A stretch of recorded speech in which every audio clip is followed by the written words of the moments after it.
തെങ്ങുകയറ്റ തൊഴിലാളിയുടെ മകനും flex printing തൊഴിലാളിയുമായ യുവാവ് നഗരസഭാ ചെയർമാൻ പദവിയിലേക്ക്.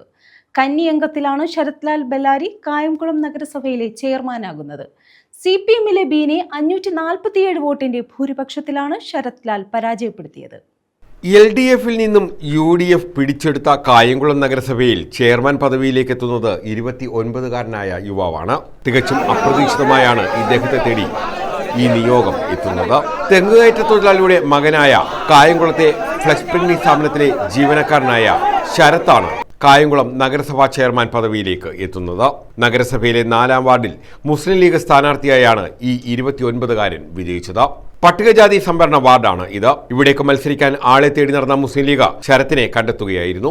ഇത്തവണ കായംകുളം നഗരസഭാ ചെയർമാൻ സ്ഥാനവും പട്ടികജാതി സംവരണമാണ്. ഈ സ്ഥാനത്തേക്ക് കോൺഗ്രസ് കണ്ടുവച്ചിരുന്നവർ പരാജയപ്പെട്ടപ്പോഴാണ് ചെയർമാനാകാൻ ശരത്തിന് വഴി തെളിഞ്ഞത്. CPM സ്ഥാനാർത്ഥിയായ ബീനയെ 547 വോട്ടിന്റെ ഭൂരിപക്ഷത്തിലാണ് ശരത് ലാൽ ബെല്ലാരി പരാജയപ്പെടുത്തിയത്. ശരത് ലാലിന് 916 വോട്ടും ബീനയ്ക്ക് 369 വോട്ടുമാണ് ലഭിച്ചത്.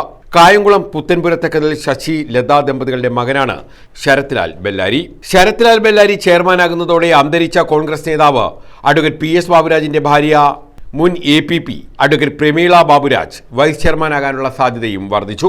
വൈസ് ചെയർമാൻ സ്ഥാനം വനിതയ്ക്ക് നൽകേണ്ടതിനാൽ പ്രമുഖ അഭിഭാഷകയും ഡെപ്യൂട്ടി ഡയറക്ടർ ഓഫ് പ്രോസിക്യൂഷനായി വിരമിച്ചതുമായ അഡ്വക്കേറ്റ് പ്രമീള ബാബുരാജിന് തന്നെയാകും സാധ്യത. News bureau, Kayamkulam.